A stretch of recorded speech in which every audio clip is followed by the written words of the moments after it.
Soprod et la RTI vous présentent 2 minutes pour comprendre.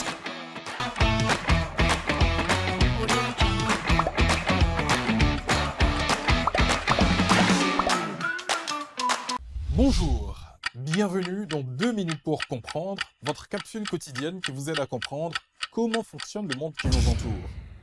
Aujourd'hui, je vais vous expliquer pourquoi certaines planètes ont des anneaux et d'autres non.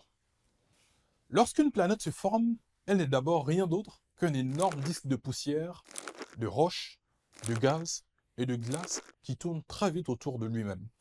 On appelle ce rond originel un disque protoplanétaire. Au fur et à mesure que les années passent, et il faut des millions d'années pour former une planète, à cause de la force de gravitation, tous ces éléments s'agglutinent les uns sur les autres en une boule de matière de plus en plus dense. C'est comme ça que la Terre et la Lune sont nées. Mais toutes les planètes du système solaire ne ressemblent pas à la Terre. Certaines sont beaucoup plus massives que d'autres. Par exemple, la masse de Saturne est 95 fois plus importante que celle de la Terre.